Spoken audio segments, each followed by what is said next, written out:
그 시대를 대표했던 1등 주식.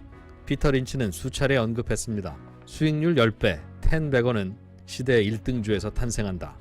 2년 연속 수익률 1위 올해의 펀드 매니저 이한영 본부장이 돈이 몰리는 산업의 1등주를 미리 파악하고 매수하는 타이밍을 명쾌하게 보여줍니다.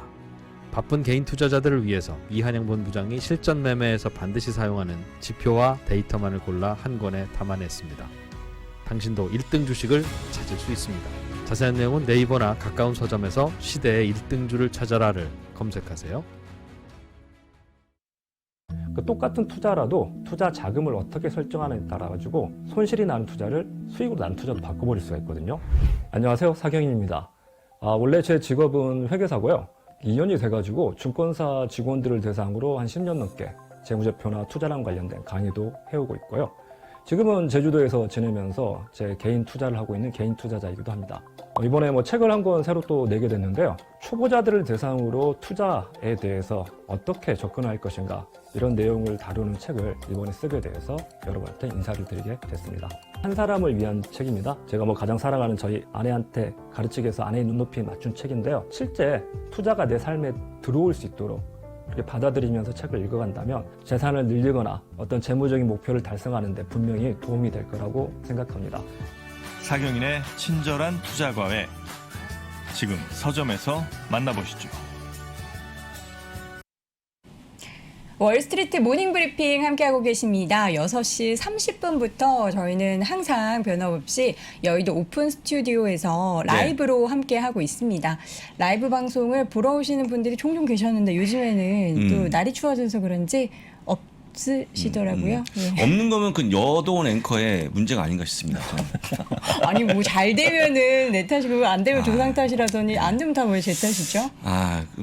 제가 또 힘들게 일하다 보니까 그러도 책임이 안 되겠습니까? 예, 지금? 알겠습니다. 예, 우리 오늘 장 부사장님이 저를 공격 많이 하시는데 얼른 이남우 교수 만나보도록 그렇습니다. 할게요. 연세대학교 국제학대학원 이남우 교수 모셔보도록 하겠습니다. 어서 오세요. 네, 그렇죠? 안녕하세요. 네, 교수님 좀 혼내주세요. 우리 장 부사장님. 너무 재밌게 보고 있습니다, 지금. 예, 제 팬 아무도 없네요. 자, 오늘 교수님 두 가지 주제를 가지고 오셨는데 네. 일단 경기 민감주 관련한 네, 투자에 네. 대해서 말씀해 주신다고 예. 이게 사실 경기 민감주라고 이야기하면은 대표적인 업종들이 좀 있잖아요. 그렇죠. 그러니까 네. 그 광의의 경기 민감주는 실제 반도체, 자동차도 다 포함이 되고요. 그 다음에 소재 산업, 철강, 화학 같은 것들, 그 다음에 건설 중장비, 이제 그런 것도 포함이 되고, 그다음에 금융 이런 데까지 광의로는 되게 많이 포함이 됩니다. 네. 그러니까 경기가 변할 때 경기의 변화 속도보다 더 기업 이익이 훨씬 많이 변하는데 근데 이제 대부분 이런 경우가 특히 이제 예민한 데들은 장치 산업들이 이제 고정비가 많아서 이제 유연하게 대처를 못 하니까 그래서 이제 우리나라 시장이 어려운 이유가 이 전 세계에서 가장 이 경기 민감주가 집중된, 그러니까 상위 10개 종목 중에 네이버, 카카오 빼고 다 경기 민감주입니다. 그런데 이제 사이클이 조금 꺾인 게 아닌가, 이제 그런 걱정을 많이 하고 제가 이제 오늘 미국 철강주를 좀 얘기하려고 했던 게 네. 제가 유튜브에 이런 거 저런 거 올리다 보니까 뉴코어는 어떤가요? 물어보는 분들이 몇 분 있었어요. 왜냐하면 특히 이제 바이든의 그 인프라 법안이 네. 통과되고 나서 이러한 그 소재주나 건설 중장비주를 사야 되는 게 아닌가. 그래서 물어보는 분들이 있어서 겸사겸사해서 제가 좀 체크해 보다가 한번 생각이 나서 제가 좀 정리를 해봤습니다. 네. 그렇군요. 그러면 철강주 이제 대표적으로 지금 보고 있는 종목들이 여러 가지 있을 텐데 어떤 부분을 좀 보면서 투자에 좀 인사이트를 얻어볼 수 있을지. 그러니까 미국에서는 가장 대표적인 철강주가 이제 뉴코아. 그러니까 여기는 전기로로 고철을 갖고 이제 철강을 만드는 거에서 약간 그 용법이 네. 우리 포스코, 우리나라 대표 포스코의 그 고로 철광석으로 하는 데랑은 틀린데 그 뉴코아 같은 그 전기로 업체는 친환경이죠. 그래서 여기 시가총액이 30조 원이 넘습니다. 그래서 이익도 많이 나고. 근데 제가 이제 체크를 해보니까 뉴코아가 이제 올해 이익 추정치를 기준으로, 왜냐하면 퍼를 볼 때는 항상 예상치를 기준으로 우리가 봐야 되잖아요. 그래서 퍼 기준으로 뉴코아가 4배. 그 다음에 고로의 가장 대표 업체인 US 스틸, 이게 옛날에는 제일 큰 미국에서 회사 중에 하나였습니다. US 스틸이 퍼가 2배. 그러니까 2배입니다. 그래서 실제 국내에서 보면 포스코도 퍼가 4배밖에 안 되거든요. 그래서 일부 이제 투자가분들은 너무 싸니까 40배가 퍼가 넘는 기업도 많은데 너무 싼 게 아닌가. 그래서 이걸 사야 되는 거 아닌가. 그리고 이제 인프라 법안이 통과가 되면 더 좋아지는 거 아니에요. 그래서 그런 생각을 많이 하시는 것 같아요. 근데 실제 보면 국내에서 포스코도 고점 대비 한 30% 주가가 빠졌고 그 US 스틸 같은 데도 고점에서 그 주가가 한 20% 빠졌습니다. 그래서 시장은 조금 다른 시그널을 보내는 게 아닌가 이제 우리가 그렇게 한번 생각해 볼 수 있거든요. 어떤 시그널을 보내는 거죠? 그럼 다른 시그널이라는? 그러니까 지금 이제 얼마 전에 뉴코아 CEO가 이제 3분기 실적을 발표하면서 아마 그날 이제 주가 되게 그 가장 분기 실적으로 좋은 실적을 발표했는데 주가는 좀 빠졌어요. 그래서 이제 CEO가 좀 인정을 한 게 이번 분기라는 건 3분기죠. 3분기나 아마 다음 분기, 그러니까 4분기가 그 사이클의 피크일 가능성이 되게 높다. 그래서 실제 인프라 법안이 통과가 돼서 뭐 도로, 교량 이런 데 투자를 많이 해도 그게 이제 분산돼서 투자되는 거고 실제 철강 수요에 미치는 그 긍정적인 효과는 그렇게 크지가 않다. 그리고 그동안 올해 작년에 그 철강 경기가 미국이 되게 좋았어요.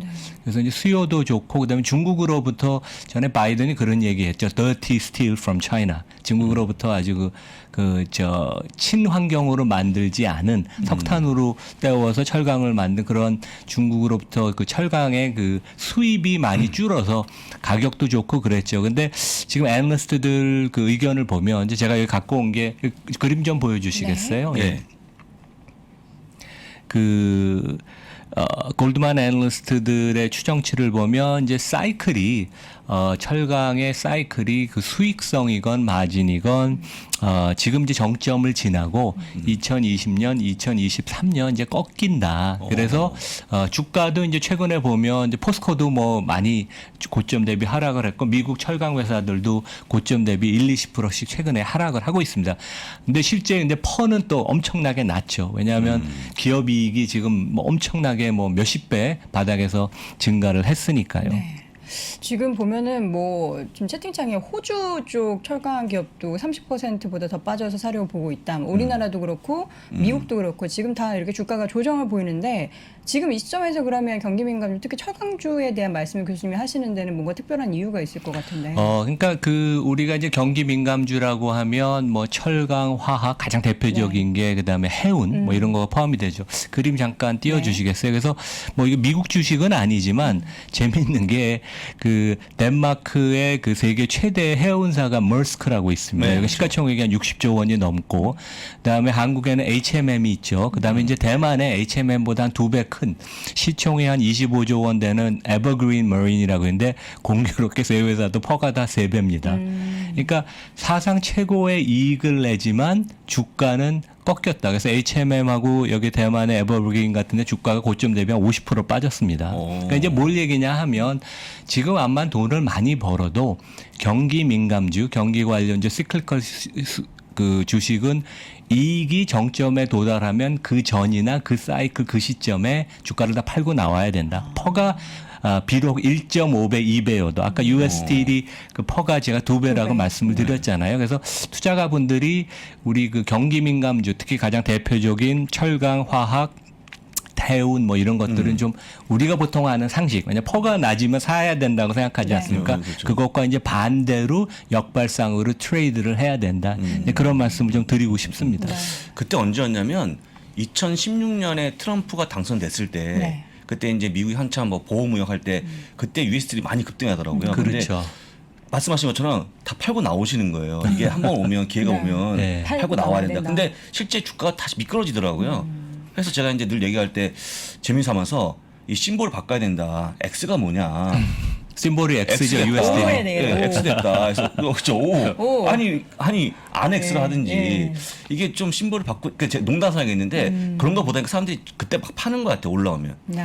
예. 그러니까 우리 아까 우리 장 부사장님 얘기하신 이게 빅테크랑 틀린 게 이 경기 민감주는 아마추어들이 참 그 매매하기 쉽지 않아요. 네, 맞아요. 당연히 진짜 아주 너무 어렵겠네요. 일반적인 우리 상식과 거꾸로 트레이드를 해야 되고 그러니까 적자가 나거나 퍼가 높을 때 사서 왜냐면 이익이 안 안 날 때니까 그다음에 퍼가 제일 낮을 때 한두 배일 때 팔아야 되니까 그러니까요. 여기에 이제 우리 작년 올해 들어오신 초보자들이 많으시면 이거에 현업을 대시면 안 된다. 우리 상식과 좀 반대로 가야 된다.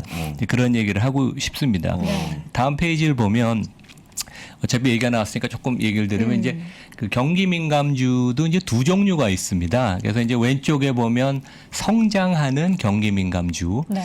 그래서 뭐 보통 우리나라 뭐 대표적인 삼성전자가 여기 해당이 되겠죠. IT도 경기 민감주거든요. 그러니까 플랫폼 소프트 기업을 빼고 투자를 많이 하는 데는. 근데 여기는 이제 트렌드 라인이 이제 우상향을 합니다. 그렇죠. 근데 이제 아까 말씀드린 철강이나 그다음에 전통 자동차 업체들 이런 데들은 기본적으로 미국 같은데 자동차 수요가 20년 전이나 지금이나 1,700만 대거든요. 제일 좋을 때. 그러니까 그 완전히 성숙화돼 있죠. 이런 데는 트렌드 라인은 이제 수평인데 그 고점과 저점만 계속 이제 변화하는. 그래서 아까 말씀드린 그 성장하는 경기 민감주는 밸류에이션을 펄을 좀 높게 쳐줄 수 있지만 네. 그다음에 이제 성숙된 경기 민감주는 기본적으로 퍼가 암만 돈을 많이 벌어도 낮을 수밖에 없다. 그래서 이제 그런 점을 우리가 좀 알아야 될 것 같습니다. 네. 다음 차트를 보면은 말씀해 주셨던 내용이 그대로 좀 화면에 나와 있네요. 그래서 네. 그 저희가 이제 요 경기 민감주는 장기 보유에는 적합하지 않아요. 그러게요. 그래서 이제 아주 그 전문가들 선수들이 트레이딩을 해야 되는데 실제 보면 그 고점과 저점이 우리 삼성전자가 대표적인 경우입니다. 보면 이익 사이클에 이익의 피크와 바닥에 그 항상 선행을 해요. 네. 그래서 이제 삼성전자가 보면 이제 이번 3분기가 가령 이게 고점이라고 보통 우리가 생각하죠. 4분기에 네. 꺾였다 그러니까. 그래서 올해도 보면 1월에 이제 주가가 피크를 친 거고. 그래서 이 고점과 저점을 우리가 아는 게 항상 쉽지가 않아서 만만치가 않다. 근데 하여간 뭐 전문가들은 또 이걸 또 트레이드해서 바닥에서 주가가 뭐 몇 배씩 올라가니까 이제 그렇게 이익을 보는 투자가들도 좀 있습니다. 예. 네.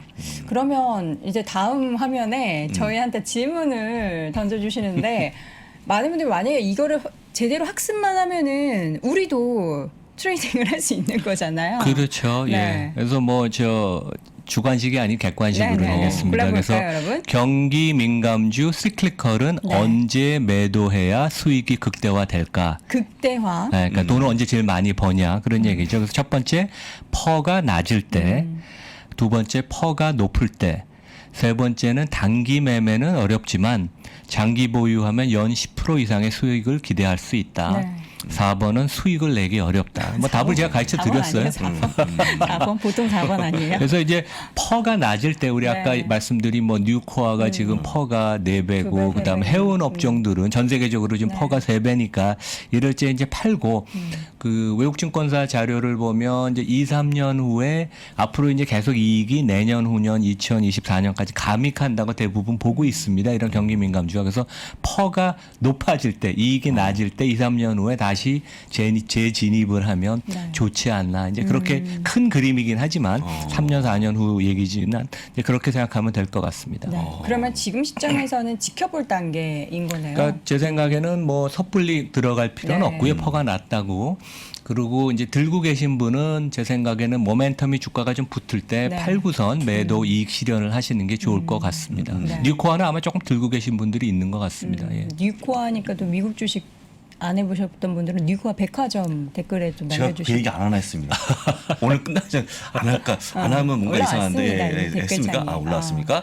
그럼 혹시 그 미국에 있는 철강 업체 마찬가지고 아르셀로 미탈도 있지 않습니까? 그렇죠. 그거 똑같은 뭐 맥락으로 아까 해운도 보면 네. 한국, 대만, 그 덴마크가 똑같은 똑같아, 사이클을 똑같아. 가고 진짜 똑같네. 공교롭게 퍼가 똑같은 걸 보면 철강도 거의 비슷한 논리. 그러니까 시장이 참 우리가 생각하는 것보다 우리가 아는 것보다 훨씬 똑똑하고 효율적입니다. 그런 거 보면 놀랍죠, 되게. 예, 그렇습니다. 예. 그럼 이제 앞서서 저희가 뭐 인프라 투자 관련해서는 당연히 뭐 철강주 수혜 보니까 그래서 관심 가져봤는데 그게 아니다. 지금 시점에서는 좀 수익을 내기 어려운 그런 그리고 구간이다. 주가도 이미 좀 많이 네, 올랐습니다. 올랐고. 뉴코아 그렇죠. 같은 게 1년 사이에 한 2배 그렇죠. 올랐거든요. 왜냐하면 뭐 인프라 법안이 그동안 얘기가 예, 맞아요. 지속적으로 되어 왔으니까. 예. 그럼 뭐 대표적인 수혜주로 뭐 철강 외에 뭐 다른 기업들 쭉 보자면은 대표적인 수혜 기업은 뭐가 있을까요? 그러니까 캐터필라, 그러니까 세계에서 제일 큰 중장비 회사 얘기도 하는데 네. 그 애널리스트들 추정치를 보면 그렇게 성장이 많이 그 잡지를 않았더라고요. 2022년, 23년에. 그래서 제가 보면 국내에는 좀 낯설 텐데 유나이티드 렌털스라는 회사를 한번 주목해 보면 어떠냐. 그러니까 시총이 한 33조 원쯤 됩니다. 그래서 꽤 덩치가 크죠. 세계에서 가장 큰 장비 렌털사이고 건설 중장비를 여기 우리 사진 보다시피 많이 합니다. 그래서 이제 여기는 이제 빌려주고선 그 이제 이익을 얻는 건데 최근에 보면 이제 그 투자가 미국에서 전반적으로 많이 이루어지면서 그 자기네 그 렌털 플리트의 그 가동률이 올라가고 네. 그리고 이익이 증가한다는 얘기죠. 그래서 골드만 크레딧 스위스 추정치를 보니까 2022년, 23년에도 이익이 계속 많이 증가하는 걸로 애널리스트들이 잡았더라고요. 그래서 이제 퍼가 계속 내려가고 그다음에 이제 우리 보통 그 자동차 같이 여기도 그 수급이 빡빡해서 그 중고 그 중장비 가격이 그냥 올라가고 있습니다. 왜냐면 자동차도 이제 그 새 차 구하기 힘드니까 그 중고차 값이 계속 올라가서 이제 최근에 있죠. 물가가 그래서 올라가잖아요. 그래서 중고 장비 가격도 올라가서 골드만 추정치를 보니까 내년에 중고 장비의 가격 네. 가치가 한 10% 올라간다고 하더라고요. 그러면 이 회사가 한 6만 대인가 7만 대의 장비를 갖고 있는데 그것의 이제 기본적인 가치도 자산 가치도 올라가죠. 그래서 기업 이익도 꽤 많이 증가하고 두 자릿수로 그다음에 자산 가치도 증가하고 퍼가 뭐 한 13배 캐터필라보다 좀 낮습니다. 그리고 경영진도 상당히 우수한 것 같아서 그래서 뭐 한번 좀 이렇게 관심을 가져보면 어떨까. 예. 네. 알겠습니다. 그렇습니다. 첫 번째로는 저희가 경기 민감 종목 가운데서 뭐 철강주에 대한 이야기를 쭉 해봤는데 이번에는요 가계 경기에 민감한 종목들이요. 가계 경기가 가계 경기? 이것 때문에 돈을 자꾸 쓰면은 이 기업은 실적이 좋아지고 주가도 좋아지죠. 되게 재밌는 기업을 하나 가지고 오셨는데 어떤 종목인가요? 그러니까 TJX라고 상장 그 종목의 그 코드 네. 이름은 TJX고 네. 여기가 갖고 있는 브랜드가 TJ Maxx, Marshall, Home Goods 뭐 이런 네. 그 브랜드를 갖고 미국하고 캐나다 중심으로 한 5천 개 정도 점포를 갖고 있습니다. 여기가 근데 시가총액이 105조 원이에요.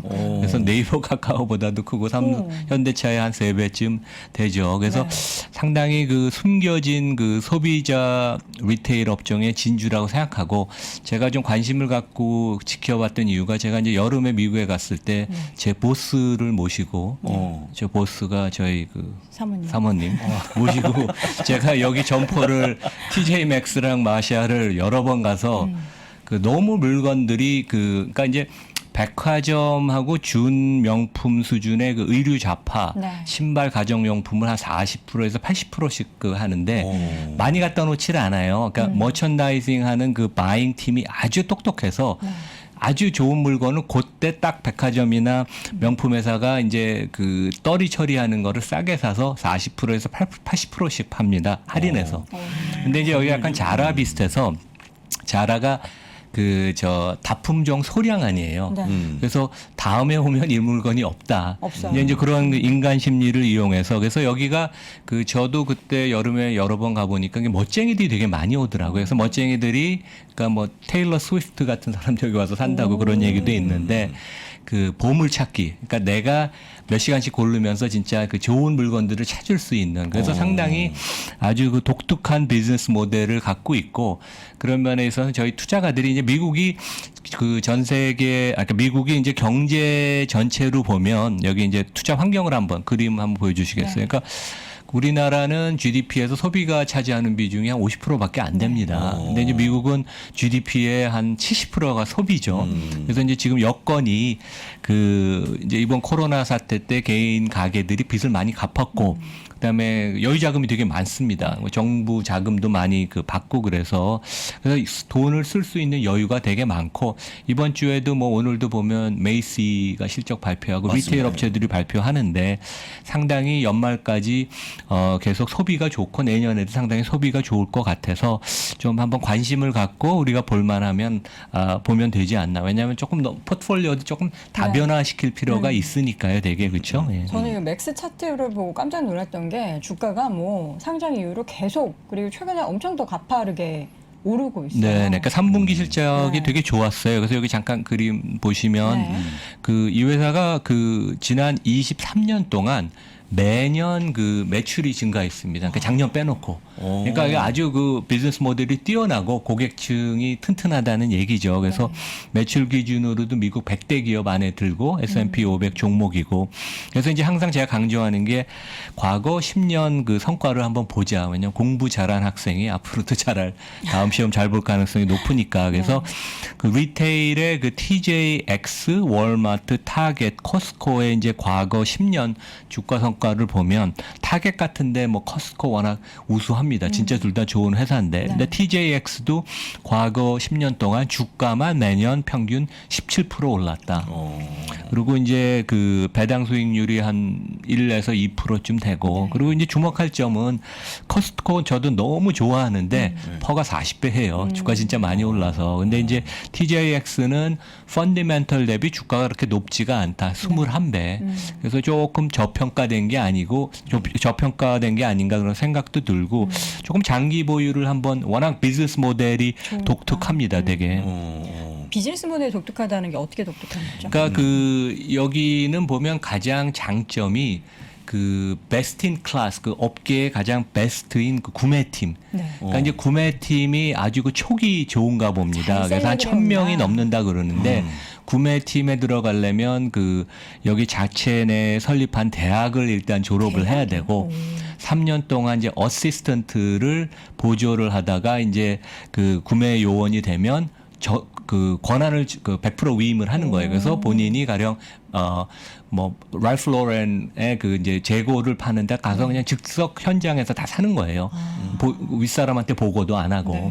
그래서 아주 그 유연하고 똑똑한 구매팀이 가장 큰 그 이 회사의 장점이고 아까 말씀드린 것처럼 인간의 심리. 보통 우리가 이제 할인점 가면 물건이 너무 많아서 별로 오히려 또 구매 의욕이 저하가 되는데 여기는 좋은 물건을 한두 개씩만 갖다 놓으니까 아 이게 다음 주에 오면 없네. 그러니까 자라가 그걸 잘 활용을 하죠. 그래서 아주 똑똑한 것 같아요. 그래서 실제 이런 그 비즈니스 모델을 갖고 있는 할인점, 의류나 그 스포츠웨어를 할인하는 매장들은 여기 이제 그림에 보면 잠깐 보여주시겠어요? 보통 100일을 그 점포에 그 재고를 갖고 있는데 여기는 25일이면 그 물건을 판다 그럽니다. 한 달 이내에 물건이 팔리는 거죠. 그래서 회전율도 되게 높은 거죠. 이게 어떻게 보면 비즈니스 모델이 우수하다는 얘기입니다. 지금 가장 재밌는 거는 저는 이 기업이 다른 전통 강자들과 비교했을 때 굉장히 우위에 있다라는 거예요. 특히 영업이익률이 굉장히 높아요. 네, 그러니까 좋은 지적이신데 여기 이제 그림 한번 보여주시면, 그러니까 월마트랑 코스트코는 그 박리 다매아니에요. 그래서 이제 영업이익률이 한 3에서 4%예요. 그 대신 회전율이 되게 높죠.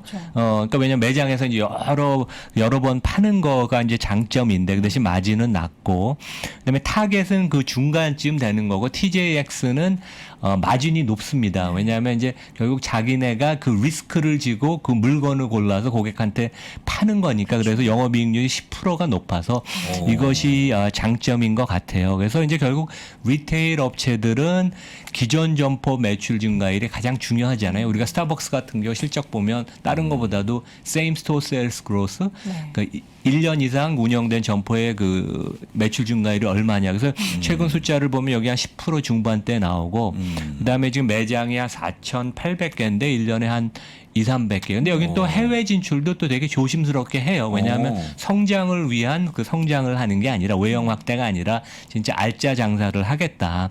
그래서 이제 한 4,800개 점포에서 한 1년에 한 200~300개씩 내는 것 같아요. 그래서 전반적인 성장이 기존 점포에서도 성장이 일어나고 그다음에 신규 점포를 좀 조심스럽게 보수적으로 내면서 두 자릿수 성장을 그동안 1~20년 동안 해왔고 앞으로도 할 수 있는 게 아닌가. 그래서 국내에 아마 투자가들 잘 모르시고 들고 계신 분들은 없어서 한번 그 관심을 갖고 혹시 이제 이번 겨울이나 이럴 때 이제 미국을 가실 분들이 있으면 꼭 들리셔서 직접 한번 경험을 해보시는 것도 좋은 것 같습니다. 아니, 저희 방송은 사실 국내에서도 많이들 보시지만 해외에서도 또 많이 보셔요. 지금 채팅창에 보니까 그렇죠. 이미 자주 갔다. 나도 득템을 했다. 아마 제가 10분 중에 3분은 해외에서 들어오는 게 아닌가 싶어서 많이들 경험을 하고 계신 것 같은데 주가를 보고 저는 깜짝 놀랐고 또 영업이익률을 보고 깜짝 놀랐기 때문에 그렇습니다. 앞으로의 모습도 좀 기대가 됩니다. 자, 그렇습니다. 오늘 또 재미난 이야기 함께 들려주신 이남우 교수는 여기서 보내드릴게요. 고맙습니다. 고맙습니다. 네, 감사합니다. 지난 수고하셨습니다.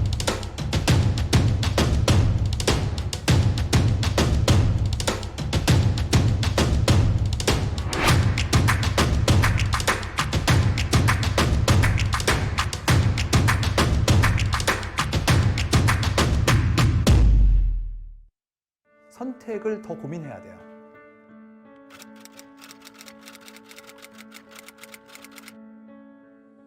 송기룡 부사장님의 3프로TV 강의가 출시된 이후에 이렇게 3프로TV 수강생 여러분께 감사하다는 말을 많이 들은 적이 있는가 싶습니다. 앞으로 직업이 바뀔 게 두 가지가 보이는 게 한국 사회에서 공채가 사라질 것 같다. 이거는 사고와 시선, 의사결정의 변화가 요구되는 시점이죠. 송기룡 부사장님의 세상을 읽는 방법 그리고 관점을 통해서 다가올 변화에 준비하십시오. 변화를 준비하시고 기회를 잡아보시기를 바랍니다.